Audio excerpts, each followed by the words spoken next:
everybody, happy Friday, and welcome to Collider Movie Talk for movie fans. I'm your host, Sinead DeVries, and this is the daily show where we bring you the latest news from the world of movies, plus some insight into what it all means. Joining us this morning is Dennis Tzeng.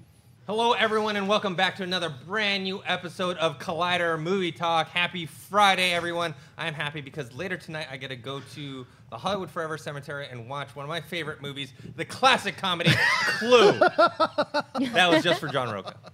Woohoo! Also here is Perri Nemiroff. I am very disappointed that I'm not going to that, but I'm also disappointed that I'm one of you that's not going to Hans Zimmer tonight. I want to go see it so badly. But you're going to CatCon. That's true. Yeah. That's nobody's gonna think that's a good consolation prize. But thank you for that, Sinead. Sorry, I didn't mean to spread your business out on the streets. But Perri Nemiroff will be at CatCon this weekend. Also here is John Rocha. Hi everyone. Oh, happy Friday. Let me read Dennis's invite from the Facebook. Join the LGBT Center out under the stars for a special screening of the cult classic comedy Clue. So it is a cult classic, not a comedy classic. Just so we're clear. Great. Thank you so much for that. We really needed that. I didn't know how I was going to get through the show without it.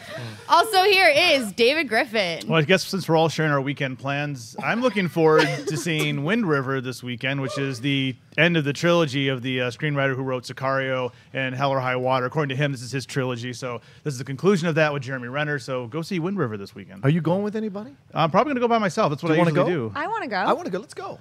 Oh, everybody wants to go. I see. Let's do it. After CatCon. We'll talk about it later. After I food. All right, Sinead, what do we get up first? Now that Avatar 2 has begun production, fans can finally look forward to more movies in the Avatar universe. And as far as new characters in the franchise, we don't have a lot of information, except for some recent comments made by Josh Brolin, who revealed that he was offered a role in the Avatar sequels, but turned it down. That apparently did not sit well with director James Cameron. In an interview with Esquire magazine, Brolin revealed that Cameron was actually pretty pissed to be turned down, saying, if I don't want to do Avatar, I'm not going to do Avatar. James Cameron's effing calling me this name and that name, whatever. If James Cameron came to me and said, hey man, why'd you say that? I'd go, because it happened. Dennis. Burn. Dennis, what do you think about Brolin's comments about Avatar 2 and James Cameron? Well, first of all, I think Sinead should read all stories like this. I'm doing both sides of the feud. I guess, yeah, Brolin won't be getting a Christmas card from James Cameron anytime soon. This is interesting. Usually these kind of squabbles, especially within kind of the movie industry, are kept under wraps more so because there's no kind of financial benefit. Like in music, if you have some sort of feud, you could like maybe spur some sales off of this. This stuff is usually under wraps. You know, with where Josh Brolin is now, he's Thanos in the MCU. He's gonna play Cable. He's got a lot of stuff going on. He's also very interested in doing projects that are a little smaller or indie. So it makes sense. He doesn't want to go. I think they're filming like New Zealand. You know, I think he wants to keep his schedule open so that he can work on other things. Because I think if he's in this thing, he's probably like there for, I don't know, how many sequels? 3, 4 sequels. So I think he wants. But I mean, Josh Brolin's an interesting guy. Most people would not let this stuff out. Even if this encounter happened, most people would just keep that under wraps. He said also, I'm having more fun and I'm acting more than I ever have in my life. In the morning, it's like I've taken half a cup of coffee, half a cup of liquid LSD, and I'm tripping all day. And there's no consequence, and I actually get paid for it. So that's where he is in his life. So I guess he doesn't have any issues. Perri, what do you think about this potential this feud between Brolin and Cameron? If you haven't read that full profile piece on him, it is a must read because there's a lot of good stuff about that. What's the movie Only the Brave, I think it's called, that he's coming out in. That's what the piece I think is geared towards. There's a lot of great little bits about that, but then there's so many great, just like kind of crazy quotes that really just makes his personality shine through, and it shows why he would give a quote like this. But, you know, I wish that I become so important one day that someone can come up to me and say, why'd you say that? And I'll be like, because it happened. And it would be totally fine. I also wish that people, like general moviegoers, or at least people that feel like I do, can say something along the lines of, if I don't want another Avatar, I'm not going to get another Avatar. Because still, no matter how much we discuss this, I have so little interest in seeing another Avatar movie, especially another Avatar that is not coming out until December 2020. And thinking about the situation Josh Brolin is in, you named all the things that he's part of. And this isn't just saying, oh, like another franchise on his plate. This is 4 Avatar sequels shooting back to back. This is a huge, huge job for him. I could totally understand why, if he has so much on his plate already, he would pass on this. And I would actually understand why any other actor out there who wants to use their time to do many different things would pass on even a great, probably profitable situation like this. So, yeah, this is a very entertaining way to express that. So, Rocha, the next time Brolin sees James Cameron, is he going to say, I'm going to touch you up? Yeah, I'm going to touch you up all over your face. Listen, I think this is great. It's about time we had some honest truth out about this business, you know? We've been hearing about Cameron's temper for years. No one ever seems to make it the focus of their pieces on Cameron because they're all caught up in how much they love his movies. But read any pieces from Linda Hamilton's interviews about their marriage. She is very graphic and specific about how difficult that man was to be with. And there have been rumors all across the industry for quite, so this is not a surprise to me that he came at Josh Brolin like that. The problem is this: if he wasn't as rich as he is, he's lucky, because Josh Brolin would probably pull his arms off and beat him to death with him, because look at how big he is now as Cable. Like, this is the wrong guy you want to be, you know, stepping up, trying to get in his face, doing a little McGregor Mayweather action. This guy would actually take you. And Brolin's not shy about getting into altercations with people. If you go and do a simple Google search, you'll see he's had confrontations with people, physical and otherwise. So to me, this is Cameron feeling himself a little too much and thinking he's untouchable, when Brolin be like, look, we man to man, let's have a little dance, you know? And so I love this. But this idea of, yeah, I agree with you, Perri, 1,000%. Why, at where Brolin is right now, he has a right to choose the projects he wants to be at. He is this much in demand. He is Thanos, right? He has this Only the Brave thing coming out, which looks great from the trailer. He has anything he wants to do, and he's going to be Cable. So why would he tie himself to 4 movies that could possibly fall apart if this next one in 2020 is not good or doesn't hit the point? And the fact that he's going back to Stephen Lang, a man who had 2 arrows in him at the end of Avatar, to make him the villain for all 4 movies that we're hearing, that seems to not make any sense. That means he's not going to die at all until the 4th movie. So you're like, well, you're already giving me the ending. So what kind of villain is he if he's going to live the whole time? But in the end, I think this is awesome to see him speaking so truthfully. And it makes me like Brolin even more. It doesn't make me want to revisit Goonies, but it certainly makes me like Brolin a little bit more. David? I just think, just reading that, I mean, outside of all this drama, what a great life that guy has. I mean, he gets up, he can basically do what he wants in the sense of his career. He can choose what projects he wants to do, and he's getting paid for it. He's getting paid very well for it. He also comes from a Hollywood background. I mean, his stepmom is Barbra Streisand. His dad is James Brolin. I mean, he's not going to be like bullied or pushing it like this, like, you know, Cameron thinking he's something. I mean, that's not how it works with him. I'm just glad that he's in a position where he can do and choose what he wants, because he's a fantastic actor. He's good in whatever he's in. So, you know, screw rabbits. I mean, I love James Cameron. Alien is one of my favorite films, like The Abyss. I love those movies, love Terminator. But, I mean, I'm glad Brolin is just taking his own path and doing what he wants to do and not being stuck in Avatar world. Well, yeah, I mean, James Cameron, he also can pretty much do what he wants. Yeah, That's exactly. maybe why he got upset, because he's probably so used to people saying yes and want to be a part of his projects. You know, if you read his biography, The Futurist, you see, like, how driven and how stubborn he is. And so hearing about this fight doesn't actually really surprise me at all. It's 2 alphas going at it. Yeah. Hearing how you read Brolin's quote, though, it's like, if you read that article with that mindset, it's pretty damn enlightening, because even though he might be on the top of the world now, where he can make and choose whatever he wants to do in this industry, he had a really rough go. And you bring up the Goonies. That article details what happened to him after the Goonies, where he took that role thinking it was going to launch his career, and it didn't. And he had some dark times after that. Well, he disappeared for a while. You know, when he, at least for me, the first time I had seen him come back was No Country for Old Men. Right. And I didn't even recognize him. I was like, who is that guy? And then when I realized it was the same guy from Goonies, I was like, oh, wow, he's changed a lot. And, you know, and at that time with Goonies, it's like, is not a barometer for how good your acting is. And, you know, seeing him in now, it's like, oh, wow, he's really developed. Yeah, one thing that all these famous actors talk about, if you watch Inside the Actor's Studio, it's about perseverance, right? And, you know, you mentioned his dad is James Brolin, so he has that connection to Hollywood, but it doesn't matter. Nepotism sometimes doesn't matter. Yeah. It's about what can you do, you know? And he kept pushing at it, and he grew into his looks, and then he became castable, and he took advantage of those situations. And so all kudos to him, because he's been to the dark side. He's not a guy that's going to get bullied. He understands understands how this business works. You know. All right, Sinead, what do we got next?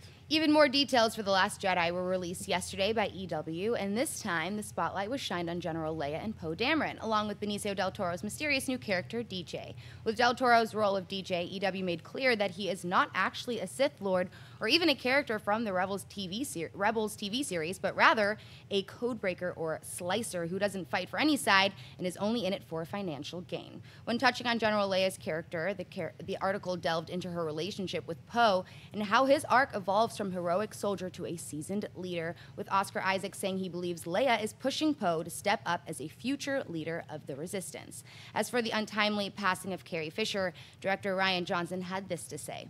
There's no way that we could have known this would have been the last Star Wars movie she would be in, so it's not like we made the film thinking that we were bringing closure to the character. But watching the film, there's going to be a very emotional reaction to what she does in this movie. Perri, what do you think about the new details released by Entertainment Weekly? I have a lot of thoughts because, per usual, we got a lot of details in there. First, for the Leia and Poe thing, one of the things that struck me most, and this is brought up in the Collider.com article, and it's so true, and it makes me so excited about this relationship that they're going to have in the movie, is that Poe does come across like he's got a little bit of a Han Solo swagger to him, and Leia's kind of mentoring him to take on the responsibilities that Han never wanted. So I really love how that's going to kind of, you know, keep the idea of what Han Solo meant in the situation there, while also changing the course for Poe a little and making him more important. And how cool is it that one day he was supposed to die, and now look at this great arc he's getting. And then with Benicio del Toro, I'm actually really excited by the idea of him not being what we predicted, which is, you know, not many people were predicting that he's good, but he's not even a bad guy per se, and that's something that I think that Star Wars is kind of lacking at this point a little bit, is someone in the middle, someone to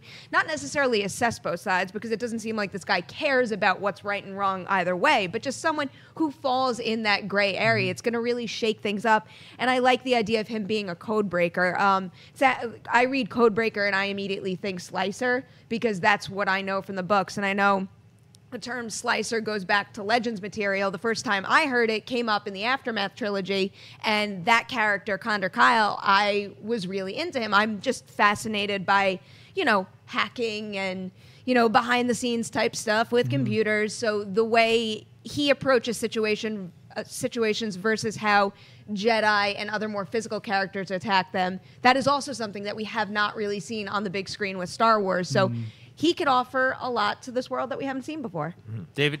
I think it's good, especially the relationship with Leia and Poe, because if you read The Force Awakens, the novelization of it, there's a part in the beginning, the opening, where you actually have a scene with Leia and Poe Dameron. Like she's kind of sending him on his mission down there to meet Max von Sydow's character down there on the planet. So I like that we're getting more of that relationship and more of that buildup, which is pretty fascinating. I also like, too, what Mark Hamill said the other day. He said he's urging people to stay away from Episode 8 marketing, which I'm going to try to do. I know we're on Movie Talk, so if I'm on an episode of Movie Talk that we have to talk about the trailer, of course I'll be prepared for that.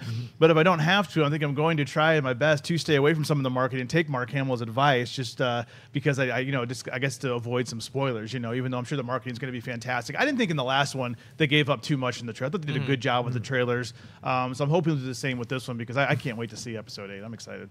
Rocha?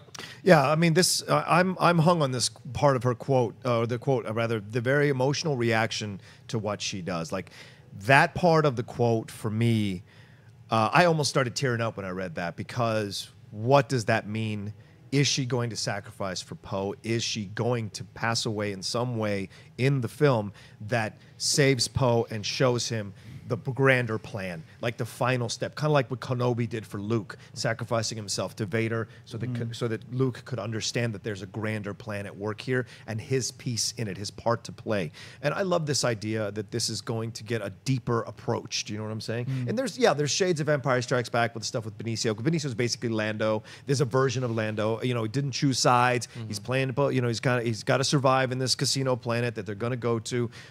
Canto Bright, I think, is the name of it. So yeah, so there's shades of it. And even Ryan himself has said there is shades of Empire. I get people's comparisons. It wasn't our goal, but I get it. So that gets me excited. It's going to be a darker film. That's cool. And I love the fact that it's going to be Poe. Listen, I don't want to get too much into this. People call social justice warrior, whatever. To me, it means a lot that Star Wars is finally branching out and casting people who are Latinos. Like, that was a big deal. We're going to be there too in the future. I hate to break it to you. We're going to be there. So to me, it's nice to see someone, a Guatemalan like Oscar Isaac, to see Puerto Rican heritage of Benicio del Toro in these integral parts in the Star Wars. And it makes me so happy. We had it with Diego, and now to see it furthering here, it's great. And it doesn't feel like it's forced or put in for a reason to fit some kind of quota. It feels legitimate, and it works because these are good actors bringing the material to life. So all of this just makes me super excited to see the film. And I'm with David. I'm going to try everything I can to resist the material. I mean, it's hard. I mean, we're in the industry. We have to absorb. We have to talk about it. But right. if we can't avoid some of it, I try not to read any articles. Right. But yeah. Yeah, with the Leia thing, it's tough because we know it's what happened, and there's been reports both ways in terms of like, oh, I remember when she first passed, people were like, oh, well, they're not going to change anything.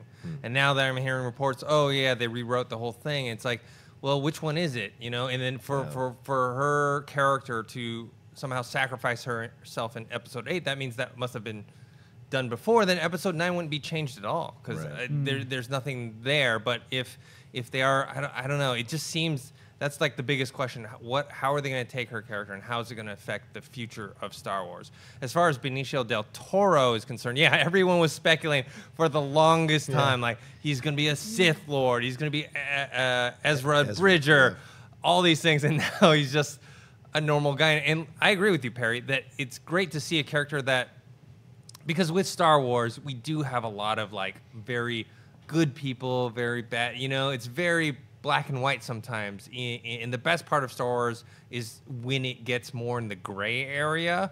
And it sounds like his character is pretty gray. I hope they don't do a thing where okay, he's not on either side, but by the end he joins the resistance, and you see that he has a good heart deep down. I hope they keep him straight, like in terms of like, okay, he just cares about money, and whoever pays him, that's what he's gonna do.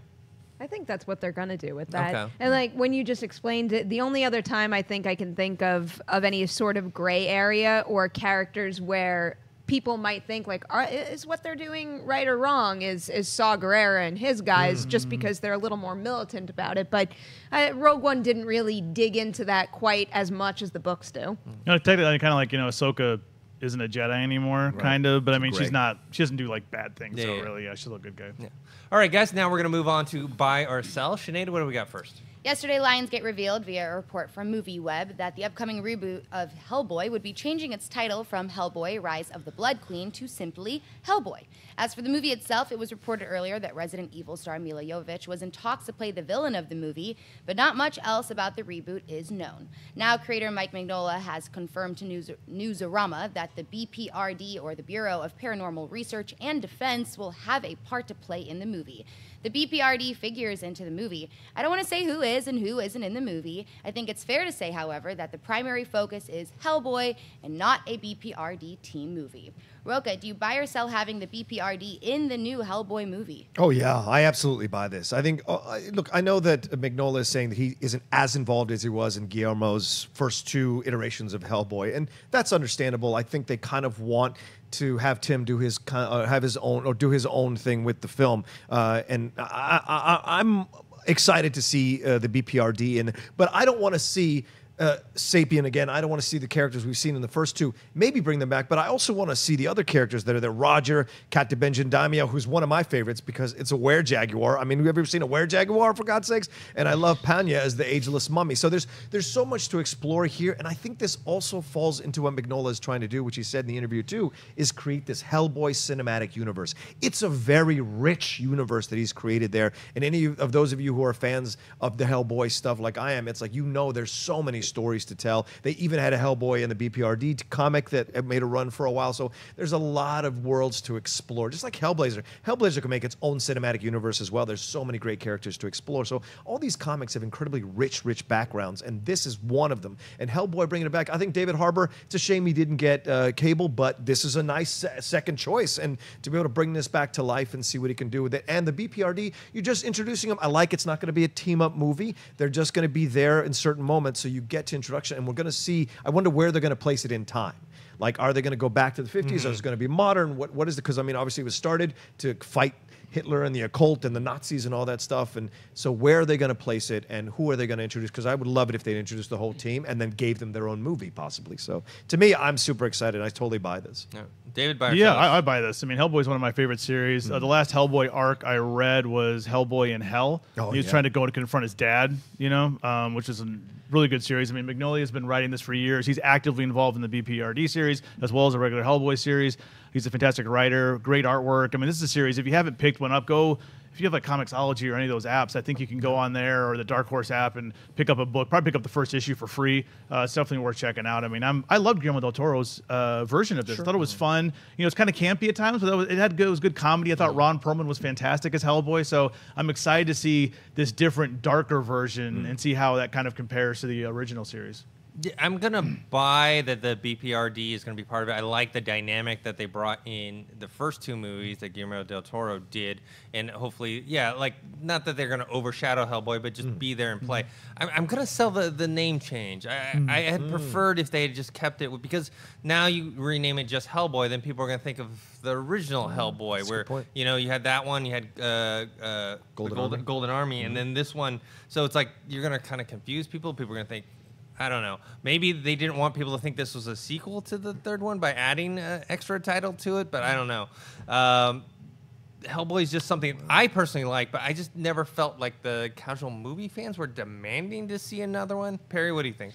Well, with the title, I kind of agree with you. It feels like a strange choice. As a non-comic reader with Hellboy, though, that little subtitle didn't really do much for me anyway, but it creates confusion just with the general public seeing the title Hellboy and maybe thinking it's the old one. It's also terrible for search. If you go and you Google Hellboy, I mean, at least before the movie starts up its marketing campaign and things start to switch to the new Hellboy, so many things come up. So I can't figure out just yet why they would go that route and if it's going to wind up serving them well in the end, but I suspect it won't.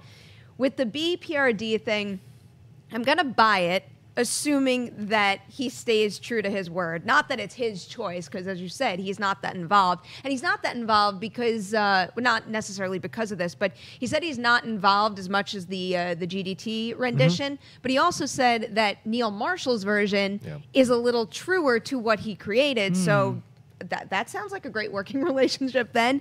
But with the B.P.R.D., as long as the primary focus is Hellboy and not that, because even though they're not coming out and saying, oh, we have like 5 different Hellboy movies in our minds right now, what I'm seeing here is kind of like the early signs of putting the cart before the horse and trying to set up this grand cinematic universe without establishing this new version of the character really, really strong right off the bat. I'm a big fan of Guillermo's movies. I'm a little sad he didn't get to complete his trilogy, but I do think that even more could be done with this character, and I just want them to start it the right way. Well, I think this is the right time to make it more of a horror aspect to it, because people are into that kind of stuff, right? So this is the right time, and it makes sense why it's going to come closer to Mignola's version of the character, whereas Guillermo del Toro's natural inclination is, we saw him when he was interviewed by you, Perri, he has a jovial spirit, so it makes sense for him to have a little campier elements in Hellboy. Now this is a little more darker, which is more closer to what Hellboy is going to be, and we're ready more as a public, as a consumer of horror films, thanks to Blumhouse. I think we're more ready to enjoy this kind of version. That was one of the quotes he gave too. Oh, yeah? He specifically said it's close to a horror film, especially compared to the Golden Army. Makes sense. All right, what's next? Earlier this year, it was reported that the rights to the Terminator franchise would be returning to James Cameron in 2019, with the filmmaker acting as Godfather for a new installment in which Deadpool director Tim Miller was reportedly in talks to direct. Now, if Arnold Schwarzenegger is to be involved, the next installment could begin shooting as early as next year. Speaking with the German outlet, anyone speak German? Anybody? Nine. Anybody? 9. All right. whatever that is, via the playlist. Schwarzenegger mentioned not only a new Terminator movie, but also a new Conan the Barbarian movie as well, saying, in March next year, I am shooting Terminator 6. James Cameron and David Ellison are back on board, and then comes a Conan. David, do you buy or sell the new Terminator movie actually shooting by March of next year? I don't know. This is one of those franchises where I wish they just kind of maybe just let it go, or bring back the Sarah Connor Chronicles on Fox, because that was a fantastic show. I know Dennis is a huge fan of that. Little TV talk plug in there. Arnold has my heart. I mean, I grew up. He was the action star that I was first introduced to. I mean, Predator is one of my favorite action movies of all time. Obviously, Terminator the original, especially Terminator 2. I mean, he's the man. I mean, he is the ultimate. I mean, if anybody deserves to have an action hero come back, it's Arnold Schwarzenegger. But I feel like with this franchise, it's just they haven't made a good one in such a long time. 3 with the girl, it was okay. It was okay. I didn't hate it. But I mean, 1 and 2 are the best. Just like it's like with Aliens, and I'm actually a big defender of Prometheus and Alien Covenant. I actually really enjoy those movies, but they still haven't captured what 1 and 2 did. And it's just sometimes just let it go and maybe bring it back like a decade from now or something. But I think Arnold just needs to let these go. And I love Arnold; he's the man. But I wish they would just let this go. So I'm gonna sell this. Like I don't need to see another Terminator movie for a long time. Well, I'm gonna sell that they're actually gonna start shooting in March, but I'm gonna buy that they're gonna make a new one. I personally, Terminator Genesis wasn't the greatest movie. I didn't hate it as much as other people did. And like you mentioned, I love the Terminator Sarah Connor Chronicles on television. I thought it was a very underrated series. So I love this franchise. I like that. I don't mind that they're bringing it back. You know, if Tim Miller, actually gets set for this, what he did with Deadpool, and also all his previous experience with his Blur Animation Studio, I think, maybe it's a little too soon, but I don't know. I'm a sucker for Terminator stuff. Perri? It's an odd pairing to have had that first main story and then jumping into this James Cameron story. I am going to sell that it's going to shoot because look at what we've been talking about with Avatar. Yeah. How long ago was that movie supposed to hit theaters, the second Avatar at least, and it didn't happen. And this to me sounds like, Arnold Schwarzenegger just talking with limited knowledge about what really could happen down the line. And, even though March isn't that far away, it is kind of far away. And for all we know, someone just casually say, like maybe in the spring we'll try to shoot that. And it's probably not going to happen, especially that he brings up that Conan movie in this quote too. I mean, I'm not as well versed in the history of news with that, but I feel like the last thing that I saw was that whatever idea they had come up with kind of went away. So if Conan is after that and he already is aware of it, it makes me a little dubious of the fact that he thinks the Terminator 6 is going to shoot in March. It just doesn't add up to me, and given Cameron's track record recently with Avatar, I just don't think this is really going to happen. He's in no hurry. Yeah, Cameron's in no hurry. Yeah, it's an interesting situation. I hated Terminator Genesis. Like, I barely got through it. Like, I barely got through it, and so I don't want to hear about Independence Day resurgence if you kind of like Terminator Genesis. So, resurgence makes Terminator look like a masterpiece. Come on now. Klein Zitung. I think that's how you say it. Klein Zitung. Yes, maybe. What did Sinead say when she passed over? She said whatever that's called. Yeah, I want to use that in my common language. I didn't want to be offensive by totally butchering it. I think you should have done the Arnold voice to do his voice, though. That would have been hilarious. In March of next year. No, here's the deal. I think I wrote an article about him a couple of weeks ago celebrating his 70th birthday, and he's 70, David. Like, it's enough. Like, he can't play the Terminator anymore. He can play King Conan as old Conan sitting on the throne, finding a new Conan. Absolutely. I think the only way this works with him coming back as a Terminator is if he is the scientist in the future who they modeled the Terminator after. Like, that would make sense. Like, whoever's working in the lab created this, and as an homage to him, and maybe he dies in the movie as a scientist from a machine, so they created this machine to look like him to kind of scare the machines or whatever, vice versa, whatever you want to do, or the machines created that scientist to kind of mess with him in the first movie, and then they reversed it obviously in the second movie. But either way, this is the only way I can see a 70-year-old action hero who, if you watch his birthday videos on Instagram, has a hard time walking, being this kind of intimidating Terminator. So do I buy they're going to shoot the movie with Arnold? You can never doubt Arnold, so I guess I buy it, but I sell the idea that they should. I'm with David. I think give it 5-10 years, relax, let it die down because people don't have a positive reaction to this. It's been 4 movies since they had, or 3 movies since they had a positive reaction to a Terminator film. So why do you keep going back to it? You just make it seem like stop. It's like going back to a bad relationship. Just stop, or it doesn't work out. Just stop. So. All right, what's next? Empire magazine has debuted 2 new images from the upcoming adaptation of It. While images of Pennywise the Clown have only been featured in a few spreads from EW, the character has really only been featured in the marketing material and mostly hidden in shadows or featured in quick shots. The new images now give us a closer and more terrifying look at Pennywise, showing fans of the novel just exactly what the Losers Club will be up against. The movie is set to debut in theaters this September 8th. Dennis, do you buy or sell the new images of Pennywise from It? I definitely buy those. Those are so creepy. I mean, just the look in his face, all the detail, the costume itself. It's very different from the Tim Curry one from the television series, which was kind of more the bright colored one, kind of the Bozo the Clown look, where this one, I don't know, man. You could sell me on this movie just by the picture of him, and it's just really creepy. It scares me, but yet at the same time, I want to go see it. Perri? Listen, I mean, I don't know if anybody heard our reactions at the table when we could see it on our little monitor there, but that is a sure sign that it is going to attract a huge crowd, whether clowns like that make you uncomfortable or not. Everybody just wants to see it, and it's because of this. I still can't believe that we wound up with this after, like, months ago on Nightmares. We were busy making fun of like, the warped perspective of that shot where, like, Pennywise is sticking his head out of the sewer. It was a fine look. It was just that the way that shot was framed, it, like, looked like he was popping his head out of, like, the tailpipe of a car. So it was really awkward. But then when you see the full costume like this, and this is the stuff that I was most nervous about, because really almost any slasher type movie we talk about, we're always like, don't explain away the backstory. Don't show too much. Your character is creepy in the shadows and just sneaking around. That's not the case with Pennywise, and it could have been hit or miss. This either could have been an absolute disaster, or it could look like what it does, and it seems like they nail it. If you've been reading any of the set visit coverage out there, because Haley Fouch from .com, she went so much great material on .com right now. Please go read that. I definitely did, and there are so many little details in there that suggest that they're doing something different from what Tim Curry did.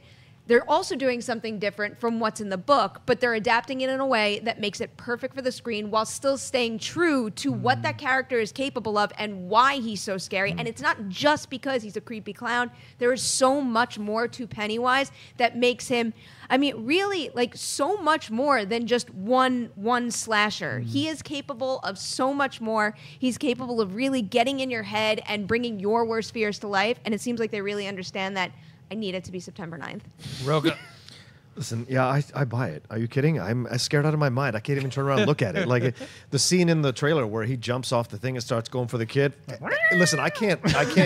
We're not allowed to cuss on here, but good God, that's all I do when I see that moment. I just scream cuss words at the television or at the screen because it's scary as hell. So this is perfect. And if they really wanted to adapt this book completely, it'd be an X book. It'd be an X movie. It would not be an R movie. It would not be an R movie. So it looks like they're coming as close to an X as you can get without crossing that line. Because if you remember the book, there's a way they get rid of the clown that is very unsettling, and that won't be in the movie, right? So those are those kinds of things. But that's how dark this book really is. So to see them bringing this thing as close to as dark as you can get without being unrated is pretty amazing, and it scares the hell out of me. And the rumors are that Curry is actually in that shot as one of the clowns. The rumors are that Tim Curry is there as the Pennywise from the TV series, and obviously he has MS, so he's sitting in the chair. Or I forget what.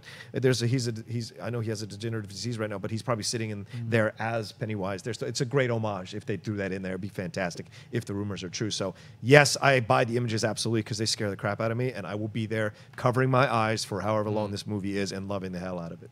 Just bring Makuga with you, because then you will hear shrieks from a man. We'll be both bruised as we scream and hit each other as stuff is happening. Yeah. David, I definitely buy this. I'm actually reading the book for the first time. I just started reading a couple days ago, so I'm so excited. It's really good. But I'm curious to see how they're going to modernize it, because I assume, and correct me if I'm wrong, Perri, this is going to be like the 80s and the 2000s, I would assume, because the other one was the 50s and the 80s. Yeah. So it's a much different time. Like some of the dialogue that Stephen King uses when referring to certain groups of people are kind of like old like slang talk, so I'm going to be curious to see how they modernize it. But just think how busy. I know Stephen King isn't directly involved with these movies. He just sits back and just collects more paychecks, and he doesn't need any more money. But I mean, we have The Mist came out a couple of months ago on Spike, which is horrible. The Dark Tower is out right now. We have It right now, and we also have Mr. Mercedes that we reviewed on TV Talk right now. There are 4 Stephen King properties that were in production in the last 2 months, which is just insane. It shows how iconic he is as an American writer. So it's just, I'm so glad that this is being made, and I can't wait to see it. So I'm all aboard on this. Did you like Mr. Mercedes? Mr. Mercedes was awesome. Okay, great. Brendan Gleeson him, is so incredible in that. You know, his son, Don, I can't pronounce your name, Gleeson. You know, his dad's also a good actor as well. Donald? Donald. Yeah, I just don't understand. Donald. Yeah. All right. What's next? Covert Media CEO Paul Hansen recently revealed that Katie Holmes has signed on to star in a feature film adaptation of The Secret that is to be directed by Sweet Home Alabama's Andy Tennant. The movie is based on the best-selling book by Rhonda Byrne, in which a hardworking young widow with 3 children hires a handyman to fix her house during a terrible storm. As the handyman grows closer to the family, he shares his philosophy of believing in the power of the universe to deliver what we want, with the widow soon realizing that the handyman carries a secret connection to her past. A release date has not yet been set. Rocha, do you buy or sell a movie adaptation of The Secret starring Katie Holmes? I mean, I love that this question is going to me. If there's one person on this panel who is the least excited to see a film adaptation of The Secret, it is me. No, it's me. Is it right? You sure? I think Yeah, we're going to have yeah. a huge competition here. This whole idea of a handyman telling you the secret of the world. Sure, I buy it because all the parts make sense. This is totally in Katie Holmes' wheelhouse. You know, there's a reason she's playing smaller parts in movies. She can't carry movies anymore, but something smaller like this fits. It totally fits, right? In this director, Andy Tennant, he did Ever After. Makes sense. All the pieces make sense to create this schmaltzy film that I will never go near, never watch. I don't care who's my girlfriend or wife. I will never watch this movie. A friend gave me this book back in 2008 or something, and it's still collecting dust in my bookshelf. I've never read it, never opened it or anything. And so I just think this is all. I buy it because it logically makes sense. All the parts make sense. I will just tell you, I will not be manipulated. I will not be, because the writer from This Is Us is in it, is writing the book, writing the movie apparently. Listen, I've resisted that show with every fiber of my being. I resisted Parenthood. I resisted Seventh Heaven. I resisted Brothers and Sisters, and I'm going to resist This Is Us. So I will resist this movie as well. Why are you resisting This Is Us? You will not drag me into that movie. I will not sit there and cry for an hour for 22 episodes. I won't do it. It's good for the soul, Rocha. I won't do it. It's good for the soul. I refuse. David? I'm going to sell this. As much as I love This Is Us and Parenthood, I just don't. It just seems like it's kind of it's too late. I mean, this was hot. This book was hot. I mean, one of the biggest sellers, in the last 20 years or something like that. But I mean, it just seems like it's been enough time where it's died down. Like when 50 Shades came out, that had a lot of heat. In a lot of ways, they made that movie quickly. They got it going. What? Yeah, I read that first book. It's a very very erotic book. Not for children. Calm down. Not for children. Oh man. Does your mom know you read that book? No. This is a story. This is a story. My mom she's read the whole trilogy, and there's a conversation we had on the phone one time. She's like, David, I read 50 Shades of Grey, and he started talking to me about it. I'm like, Mom, I can't go there with you. I can't go there with you. Yeah, so I couldn't do that. So anyway. David, have you ever tried these kinds of it things? wasn't weird. I mean, my mom, it's all right. I know a lot of people read it. Anyway, that went off on a tangent. It's Do you have probably a too much swing, information. David? Do you have a Oh swing? my My God, point you didn't is have to that- verbalize it. Yeah. My point is the time has passed for this movie to be made. I just see it. It's just I don't get why they're making it now. It just seems like it's too late. Okay. A lot of people read 50 Shades of Grey. It's not weird. But then 20 million people read that book or something. It's not weird that Sorry, my mom Mrs. might have read Griffin. it. Sorry, Mrs. Griffin. Wow. Next. I'm gonna sell this hard, and I think even less than you. Whoa. I don't want this movie. Yeah. The only reason that I would watch this movie is if I want a laugh. If I feel like I'm Sure. gonna watch it because I need a good laugh. Look, I have nothing against self-help books. I don't. Of course not. Nothing against that. Look, I'm not, and nothing against the people involved. But this book, The Secret, when I started reading about it, I didn't read the whole book, but I checked it out. I checked out they did like a video version of it. Do you know the premise of this? What this book is? Well, it's just supposed to, isn't it about thinking positively Yeah. things are going to happen then Yeah. happen? It's not a negative thought. No. But the Yeah. problem with it is that it doesn't include the more important parts of, because it's basically how to achieve your goals, right? Right. It's about visualization, about thinking about putting things out in the universe, which is not bad. That the only problem is that's where the book stops. Right. That's where the philosophy stops. It doesn't talk about hard work, perseverance, discipline. It doesn't talk about all the things that you need to do in order to achieve your goals. It just talks about thinking about it. It's like, oh, I'm gonna think about it. I'm gonna win the lottery today. You know, like I'm not gonna buy a lottery ticket. I'm just gonna think about buying a lottery ticket. I'm gonna think about I'm gonna become a huge director.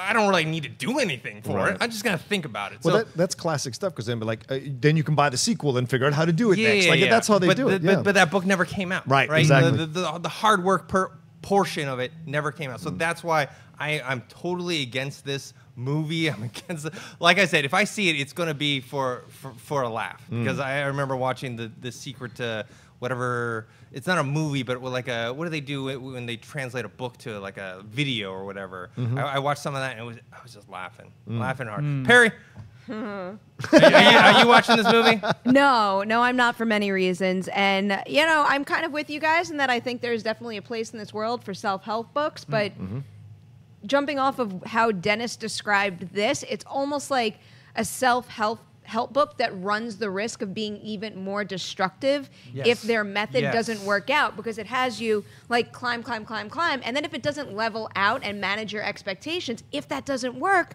like there's nothing to fall back on, So, I mean, that's why I'm not a big fan of the material, but I also I don't want to see this movie at all.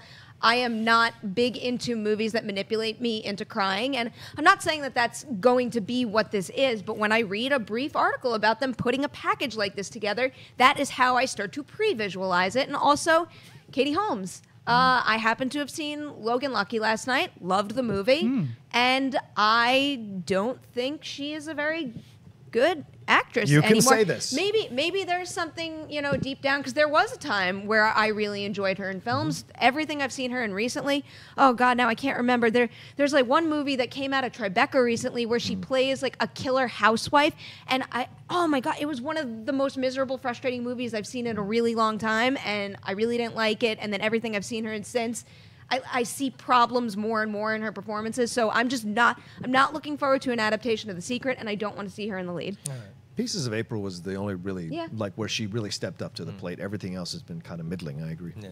All right, guys, before we get on to Mailbag, I want to remind you we're going to take your live tour questions at the end of the show. Also, reminder that Heroes and TV Talk are daily now, so you can check those out. We had a new Jedi Council yesterday. Also, comic book shopping with the legend, Frank Miller. Woo! That came out this week. Check it out. It's on our channel. We also have a Team Schmodown today. It's a championship match between the champions, the Patriots, and Team MODOK, which was formerly Rotten Tomatoes. And there's also a brand new Awesome Tackler out today, which is a really cool episode where Perri went with Jeremy and a bunch of other people to the Star Trek convention in Las Vegas. So check that out. It has a lot of cool things in there. So many cool. I mean, really, I love every episode of Awesome Tacular that we do. We had a lot of fun there, and it's a lot of different kind of content. If you're into Star Trek, you need to see that. Yeah. All right. Now moving on to Mailbag. Sinead, what do we got? Jonathan Rios writes, "Hey, Collider Mailbag. Over the past year alone, some of Hollywood's greatest filmmakers have seen some seriously disappointing box office returns. Robert Zemeckis with Allied, Martin Scorsese with Silence, Steven Spielberg with the BFG, and more recently, Catherine Bigelow with Detroit. One could argue that Christopher Nolan's name brings in moviegoers, but even Dunkirk, while by no means a disappointment, will not make Inception or Dark Knight numbers by the end of its run. Do directors' names alone bring in box office anymore? In an increasingly franchise and blockbuster-filled market, do you see these directors finding their audience in the theater or elsewhere?" Yeah, David. So I know, like us here, we pay attention, and probably people at home that watch our show are very into movies. They pay attention to directors. So I know, for us and them, directors definitely do. Do you think that for the casual movie-going audience, it resonates? No, because I mean, I know I can't just use my parents as a guide because it's two people out of how many millions of people in the world. But I know for them, if they see something that looks interesting in terms of subject matter, like my mom saw a trailer for that new Thurgood Marshall movie that's coming out. Like she's like, oh, that looks like something interesting that I'd like to see, but it has nothing to do with the director who directed it. People go see Pixar movies. They don't care who directed them. They don't care if the same guy who was behind Finding Nemo was behind WALL-E or something like that. They just see it because it looks like a good movie. So I think for the casual viewers, I don't think it's as important. I think for us, it's people that are called the cinephiles, I think it is very important for us. I don't think it's for everybody. Rocha? I think someone like Tarantino is untouched. Yeah, he's Teflon. Like if it's a Tarantino film, people go.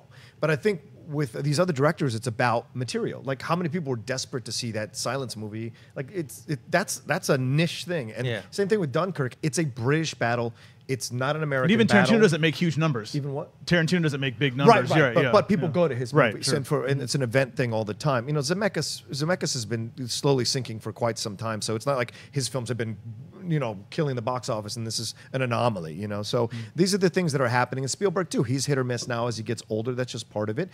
There's been a backlash to Ready Player One, so there's certainly possibilities here that people are just like, it's not about the director, it's about the material, and if we're interested in it. That's what it feels like to me. Perri? Yeah, I think you kind of just hit it at the end there, and it tends to. We discuss this all the time with whether it's a director or an actor. Like, is that star truly bankable? And when we're on a scale, when we're looking at Marvel movies and Star Wars movies that make a killing, it's always the concept that comes first. And I feel like the fact that being true puts directors and individuals across the board at a disadvantage no matter what. So you're naturally going to think, oh, well, if it's not on that level, then those people aren't bankable anymore. No, I mean, the truth of the matter is, above all else, a really cool concept that is going to bring in not just film lovers, but everybody. That's what makes the difference. Yes, there is a small group out there who will gravitate towards their particular director, but even with Tarantino, maybe Tarantino's group is a little larger than other really famous directors out there, but still, most of his movies that have come out have had really catchy twists on true stories, like an Inglourious Basterds, a great ensemble like Hateful Eight. There's other things that add to the film's box office that doesn't necessarily draw a line directly to his name. Yeah, and Jackie Brown is the least successful one because it didn't do any of that. It was a straight film. Yeah, I agree with you guys. I think directors, only the big names, you're talking about like Nolan, Tarantino, and like you mentioned, even Scorsese, like if the subject matter is something that like Silence doesn't appeal to a lot of people, then it doesn't really matter. I mean, the age, directors never were, we definitely know that the age of like the big actors bringing in movies is kind of gone away, and it's all about franchises now, and directors never really had even the same, a box office gold as actors, but even less so now. When you hear about the stories of Spielberg and making Lincoln, like how tough, like he said, it was like this close to being an HBO special. This is Steven Spielberg with Daniel Day-Lewis, who is arguably the greatest actor that has ever we've ever come across, and he this close to being an HBO special movie. So I think with actors, or directors, it's just never been that big, and even less so today. All right, moving on to live Toro questions. Wendy, what do we got? We have one from Albert Rodriguez, who writes, saw Annabelle last night and hated it. Thanks, Perri. Do you think this will set a trend of sequels Do you think this will set a trend of sequels with prequels in horror? So shots fired against Perri. Shots fired, Wendy. Yeah. What did they say? So wait, the issue was that this individual is mad at me because he did not like Annabelle. That's why you I said it in like a recommended question mark it, tone. I was like, thanks, thanks, Perri? And I still stand by my recommendation. Good job, Perri. I love not a that bad movie. movie. I had a lot of fun with it. I think they deserve a lot of credit for taking a really bad first movie and making the concept that much stronger. But just because I got really distracted by the shots fired, they then think that this is going to ruin sequels? No. That this is, in 1 second, that this is... I have to undo. Okay. Do you think this will set a trend of sequels with prequels in horror? So it's already been done. Yeah, not nothing new. necessarily. Yeah, I was talking about it on Schmoes the other night, actually. A great example, and... I'm sorry. Spoiler alert if you have not seen the latest Final Destination movie. Thank you, Cody. The end of that movie ties so perfectly into the first Final Destination movie. It is so smart, but no, I don't think this is going to affect like some sort of trend where we're getting more prequels. It just, whatever. And it's a good movie.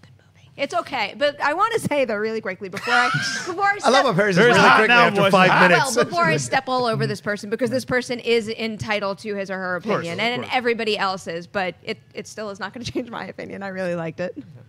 All right, let's do 2 more. Okay, this one comes from Stephen Donkers, who writes, the Muschietti siblings have said that after It, they would like to tackle Stephen King's Pet Sematary. Yay or nay for this?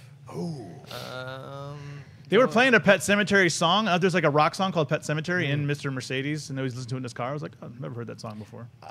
I love Pet Sematary. It's one of my quietly favorite little Stephen King adaptations from in the 80s, and did a nice job. Denise Crosby's in that. That's how old that like, you know, when she was. It's such a cool little film. So I wouldn't mind an update. I'd watch it. Yeah, if they kill it with It, then why not? Yeah. I'll have a better answer to that question when I see It, because either I want to love It because then I'll trust them to adapt that. But at the same time, if I love It, I'm going to not want them to work on that. I'm going to want them to jump right into part 2. Right. So. Oh yeah, right. Good point. All right, last one. All right, this one's from Eric Metz, who writes, would you like to see older films have theater runs again? Imagine Jurassic Park going up against The Exorcist for one weekend.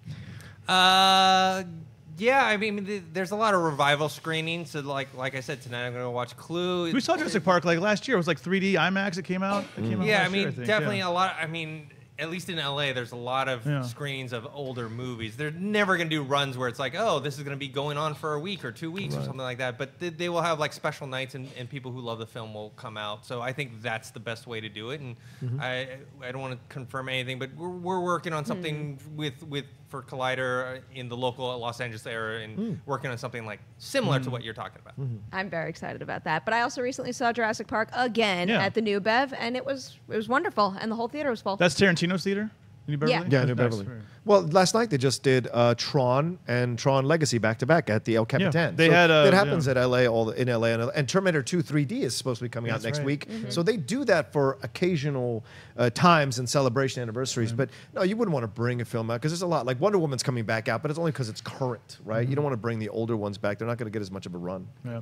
Yeah. All right, guys, thanks for watching today. I want to thank people joining us at the table. Perri, where can people find you? Twitter and Instagram at @PNemiroff. Another reminder, go watch that awesome Tacular episode, and then also go and watch Collider Behind the Scenes and Bloopers this Saturday, 2 p.m. PST, because it is the behind the scenes of our adventures in Vegas, and it should be very entertaining. Rocha. Yeah, you guys can always find me at The Rocha Says on Twitter and Instagram. See all the shows I'm hosting, co-hosting, and of course, Outlaw Nation dropped yesterday, SK Plus podcast channel, Cinephiles today. And come read some of my stuff. There you go. David. Twitter and Instagram at GriffinDE. Don't forget I'll be on Movie Talk with Emma Fife and Josh McCouga. You mean TV Talk? Did what I say? Yeah, said Movie Talk. Said Movie Talk. You're Talk. on I'm Movie on Movie Talk Talk right now. now. I'm going to be on TV Talk on Monday. Check that out. See what we thought of Game of Thrones. Wendy. You can find me on YouTube at the Movie Couple channel, at Wendy Lee Zaney on Twitter, Instagram, and Snapchat. And where can people find you? Sinead? I'm online at Sinead DeVries and at that'socinead.com. I'll be live on TV Talk in just a few minutes, so make sure you stay tuned to Collider right now, and then I'll be back next week. Yeah, and Sinead will be giving her synopsis about Game of Thrones, which I always look forward to. You can find me on Twitter at ThinkHero or Instagram, Dennis.tzng.